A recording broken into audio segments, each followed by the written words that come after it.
Assalamualaikum warahmatullahi wabarakatuh. Alhamdulillahirrabbilalamin. Wabihi nasta'inu ala amri dunia waddin. Salatu wassalamu ala asrafil anbiya wal mursalin Sayyidina Muhammadin sallallahu alaihi wasallam. Pertama-tama marilah kita panjatkan puja dan puji syukur kita atas kehadiran Allah yang Maha Kuasa. Kedua kalinya sholawat dan salam semoga tetap tercurah limpahkan kepada junjungan kita Nabi besar Muhammad sallallahu alaihi wasallam. Baiklah, sebelumnya kami ucapkan terima kasih kepada dosen pengampu kami Bapak Roni Arpinto. Baiklah, di sini kami dari kelompok 10 ingin mengenalkan diri anggota kami, yaitu yang pertama saya sendiri Muhammad Rusli dan Novita Nadalani dan Sani Bajamiri.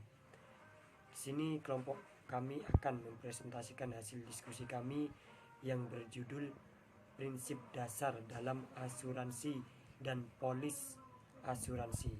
Baik, saya akan menjelaskan tentang pengertian polis asuransi.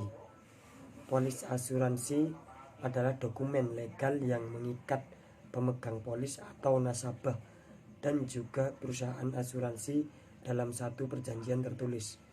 Dalam perjanjian ini dinyatakan semua syarat, hak dan kewajiban masing-masing pihak serta ketentuan dari prinsip kerja asuransi yang akan dijalankan. Baiklah, selanjutnya yang akan dilanjutkan oleh Mbak Novita Nadalani. Waktu dan tempat saya aturkan. Kelas saya akan melanjutkan presentasi dari Mas Rusli. Nomor polis adalah dokumen legal yang mengikat pemegang polis atau nasabah dan juga perusahaan asuransi dalam satu perjanjian tulis. Dan fungsi polis asuransi adalah untuk memahami isi secara keseluruhan agar terhindar dari kerugian di masa depan. Dan fungsi polis bagi nasabah yaitu sebagai alat bukti tertulis atau jaminan, sebagai bukti pembayaran premi, dan sebagai bukti otentik. Dan fungsi polis bagi perusahaan asuransi sebagai bukti tanda terima premi dan sebagai bukti tertulis dan sebagai bukti otentik. Prinsip asuransi yang pertama, insurable interest, kepentingan untuk diasuransikan atas harta benda objek harus legal dalam kategori layak. Dan poin kedua, utmost good faith atau itikat baik adalah menjelaskan tentang risiko-risiko yang dijamin atau dikecualikan secara jelas dan teliti, kejujuran. Dan promise causa proximal adalah suatu penyebab utama, aktif dan efisiens kerugian dalam rangkaian kejadian tersebut. Dan indemnity atau ganti rugi adalah kompensasi finansial, menempatkan tertanggung dalam posisi keuangan semula sebelum kejadian. Dan subrogation atau pengalihan hak dan perwakilan jika si penanggung telah membayar ganti rugi kepada si tertanggung.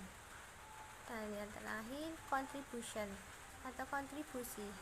Pihak tertanggung mengasuransikan suatu objek ke beberapa perusahaan asuransi. Macam-macam polis terdiri dari polis kendaraan bermotor, polis asuransi perjalanan, polis asuransi kesehatan, polis asuransi rumah, polis ditaksir dan polis tidak ditaksir, polis resiko perang, dan polis farm. Untuk presentasi selanjutnya akan dilanjutkan oleh Mbak Sani Bajamiri. Warahmatullahi wabarakatuh. Baik, di sini saya akan melanjutkan presentasi dari Mbak Nada. Garis besar isi polis asuransi. Yang pertama, ringkasan polis.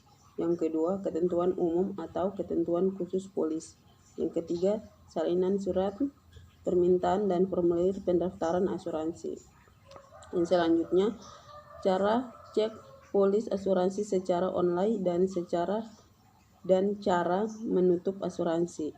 Dengan perkembangan teknologi digital yang memudahkan sistem informasi saat ini, perusahaan asuransi mencoba untuk memahami ketentuan layanan yang lebih ringkas dan mudah.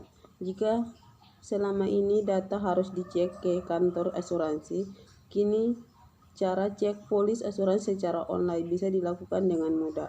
Beberapa perusahaan asuransi ternama di Indonesia telah menyiapkan layanan ini secara daring. Ada juga Prudential yang memiliki akses cepat untuk mengecek data nasabah lewat HP dengan melakukan panggilan ke nomor bintang 141 bintang 85 pagar. Kombinasi nomor panggilan ini merupakan layanan Pro SMS yang disediakan untuk mengecek secara online.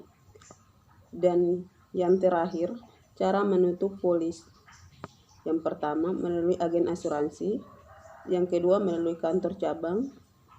Yang ketiga, melalui consumer service.